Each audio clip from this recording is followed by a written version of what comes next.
What happens when a late-night host who's built his career on charm and control meets a guest who refuses to play along? When Jimmy Kimmel sits across from Snoop Dogg under the bright studio lights, what starts as a friendly interview turns into a live-fire confrontation. The jokes fade, the air tightens, and in one shocking moment, the show built on laughter becomes a battlefield for something far more dangerous, and every word risks breaking the show apart. The night started like any other late-night show. The lights of Jimmy Kimmel Live glowed warm and familiar, the crowd buzzing as the band played that easy, feel-good intro. Jimmy walked out in his usual rhythm, loose, smiling, ready to charm. Tonight's guest wasn't just anyone, it was Snoop Dogg, one of the most recognizable names in American music and culture. He came here to talk about his new projects, a youth football league, a cooking show with Martha Stewart, maybe even his latest business ventures. When Snoop walked out, the audience jumped to their feet. Cheers, applause, camera flashes. He waved once, cool and calm, then took his seat across from Jimmy. Jimmy leaned in, trying to keep the energy high. "Man, look at you," he said, voice full of charm. From gangster rap to pancakes with Martha Stewart, the audience laughed right on cue. That clean, late-night laugh that says we're all in on the joke. But Snoop didn't laugh, not even a smirk. He adjusted his cuffs, eyes locked on Jimmy like he was dissecting every word. For a second, Jimmy chuckled to fill the gap. The silence stretched just long enough to feel wrong. Snoop leaned back and finally said, "Yeah, that's a journey, ain't it?" His tone was soft, but the weight behind it shifted the air. Jimmy pressed on, too used to control to feel the ground slipping yet. "You're the American dream, man," he said, beaming. "From the streets to superstardom." "That's incredible," Snoop's eyes narrowed, not in anger, but in understanding. "Appreciate that," he said quietly. 3 words. No warmth, just a polite. The laughter faded again. Something about the energy changed. Something Jimmy didn't see coming. Jimmy grabbed his cards, trying to steer back. "You've got your hands in everything now. Wine labels, youth football, cooking shows, commercials. You're making the rest of us look lazy." Snoop looked at him for a long moment. "Crazy what makes people love you," he said. Jimmy smiled, unsure. "What do you mean?" "You tell me," Snoop replied. "You're the one selling it." That line hit like a soft punch. Jimmy shifted in his seat. "Hey, I mean that as a compliment, man. You've evolved. People love you. My mom loves you." Snoop's gaze didn't move. His silence said, "Keep talking. I'm listening to what you really mean." Jimmy chuckled again, looking for a laugh that wasn't coming. "I like this version of you. The friendly one." Snoop tilted his head, voice low and even. "What version is that, Jimmy?" The room froze. Jimmy blinked, realizing too late that he'd stepped into something sharp. "You know, the, family guy, the good vibes Snoop. You're everywhere now." "It's great," Snoop gave a faint smile. "Depends who's watching." The band stopped moving. The crowd leaned in. Even Jimmy's grin started to falter. He flipped his cue cards to break the silence. "Hey, people change. That's a good thing." Snoop looked straight through him. "Or maybe your tolerance did." That hit like a shot fired under the table. The crowd went dead quiet. Jimmy's face tightened. "Come on, man, I respect you," he said, laughing nervously. Snoop nodded slowly. "Like furniture that used to be firewood, as long as it's polished." Jimmy forced another smile, voice cracking just a little. "Okay, that's deep." Snoop leaned forward, elbows on his knees, eyes unblinking. "You think forgiveness is a reward?" he said. "But it's a performance." Jimmy swallowed hard, his voice lower now. "That's not what I meant." "I know," Snoop replied, tone steady as stone. "That's what makes it worse." And just like that, the crowd felt it. The shift. The mask had slipped. The jokes were gone. What was left wasn't entertainment anymore. It was truth walking onto a stage dressed like a guest. Jimmy smiled one last time, trying to regain control. "You've come a long way, man." "That's all I'm saying." Snoop didn't blink. "You didn't forgive me, Jimmy," he said. "You repackaged me." The room went silent. The audience wasn't laughing now. They were watching, really watching. Snoop leaned back, calm and unbothered. Respect isn't about smiling when you make me smaller, he said. It's about listening when I don't. Jimmy looked frozen behind the desk. The red studio light blinked on. The cameras kept rolling, but everyone in that room, from the host to the crew, knew one thing for sure. The show wasn't running Jimmy's way anymore. Jimmy leaned forward, resting both elbows on the desk like he was settling into something comfortable. I like this version of you, he said with that trademark smirk, the friendly one. Snoop tilted his head slowly, eyes narrowing just enough to make the air shift. What version is that, Jimmy? He didn't raise his voice. He didn't have to. The question landed soft, but heavy. It wasn't anger. It was a warning disguised as charm. For the first time all night, the laughter didn't come right away. The audience exchanged glances, unsure if they were supposed to laugh, clap, or just wait. Jimmy's smile stayed, but his eyes blinked faster than usual. A tell he didn't even realize was showing. He tried to lighten it up. You know what I mean? The one everyone loves. The commercials, the cooking shows, the grandpa jokes. You're like America's uncle now. Snoop didn't blink. Crazy what makes people love you, he said quietly. The room tensed. The audience froze mid-breath. Even the band in the corner had stopped pretending to tune their instruments. Jimmy chuckled a little too loud, looking for the rhythm again. What do you mean? Snoop looked right at him. Not hostile, just sharp. You tell me, he said. You're the one selling it. That line hit hard. Jimmy blinked once, then glanced at the cameras as if one of them might save him. The audience felt it too. Something shifting, something real sliding into a space where jokes used to live. Jimmy shuffled the cards on his desk, hands a little less steady now. He smiled again, but it wasn't working anymore. Hey man, I'm just saying, you've come a long way. People respect that. You're inspiring, Snoop leaned forward slightly, his tone still calm but cutting. It's crazy what success makes people forget. That silence after is so scary. The smile on Jimmy's face didn't just fade, it cracked. Jimmy leaned back in his chair, trying to bring the energy back, that familiar rhythm of comfort he'd built his whole career on. He flashed his grin again, the one that usually reset any awkward moment. You know what's crazy, man? He said lightly. America forgave you. That's wild. The words came out like a compliment, but they hit the air like a brick through glass. Snoop didn't blink. His face stayed calm, unreadable. He leaned forward just a little, elbows on his knees, his voice steady and low. You didn't forgive me, Jimmy, he said. You rebranded me. The laughter that usually filled moments like that never came. The audience froze. Some looked at Jimmy, waiting for a comeback. Others just stared at Snoop, realizing the interview had quietly shifted into something much bigger. Jimmy's smile faltered for the first time. He tried to laugh, but it came out nervous and thin. Come on, man, I respect you. You know that Snoop tilted his head slightly. His eyes softened, but the words didn't. Like furniture that used to be firewood? The crowd half gasped, half laughed. The kind of sound that didn't know what it was supposed to be. Even Jimmy's grin collapsed under the weight of it. He nodded slowly, pretending to roll with it, but the tension was crawling up his neck.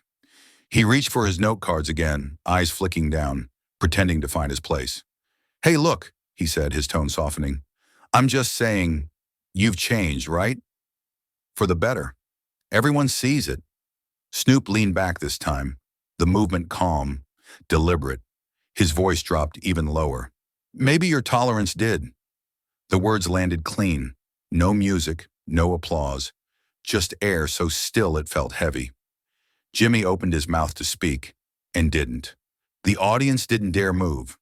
That was the first real silence of the night. The kind that doesn't end when someone talks, because everyone knows something real just happened. Snoop sat there, quiet, composed, eyes locked on Jimmy. He didn't have to say another word.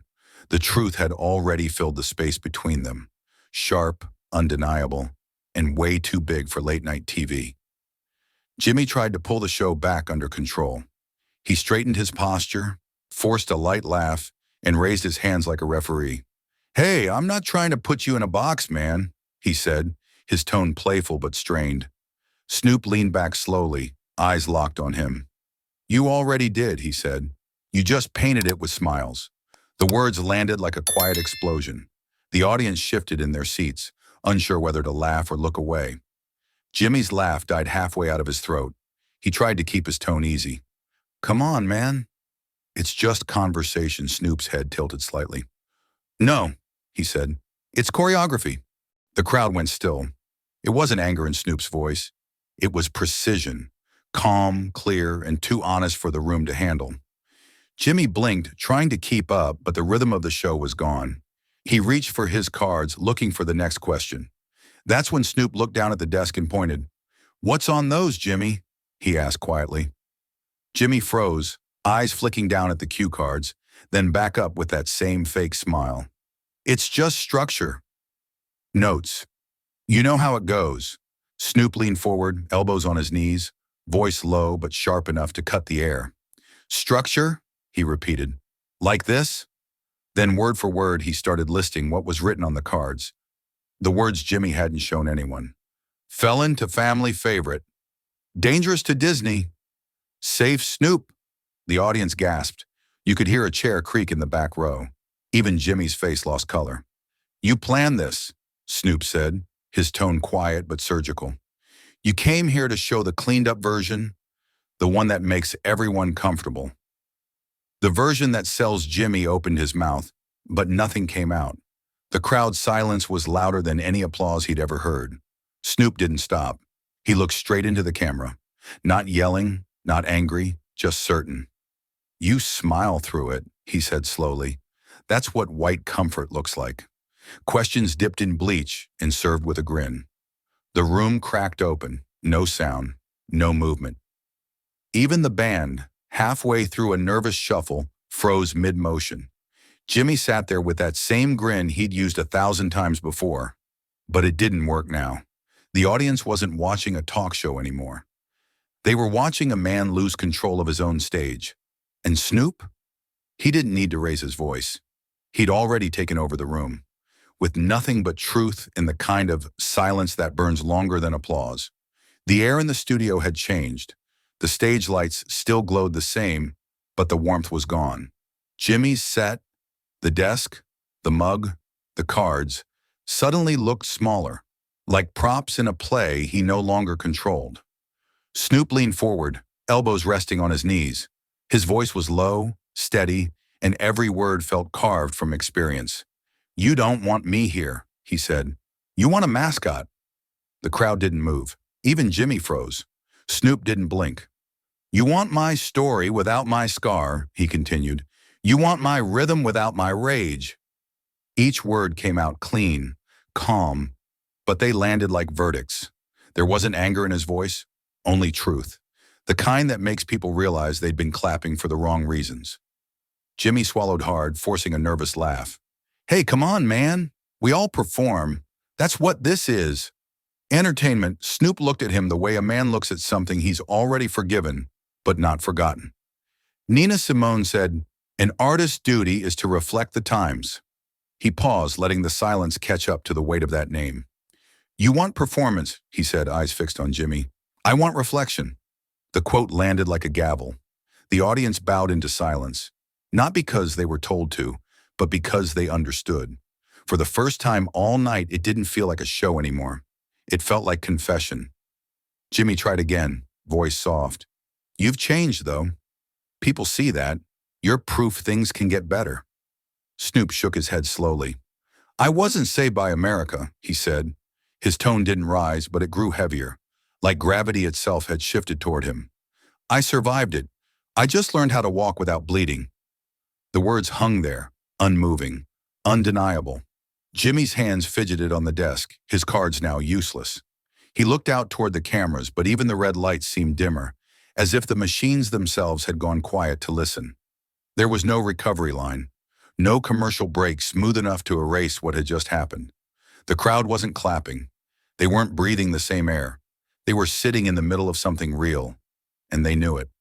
Snoop leaned back, silent again, and for the first time all night, Jimmy Kimmel had nothing left to say. Jimmy sat frozen behind the desk, his face caught somewhere between confusion and defense. The silence in the studio had grown so thick that even breathing seemed loud. He forced a chuckle. Weak. Brittle. Hey, look. You know I didn't mean anything by it. It's just...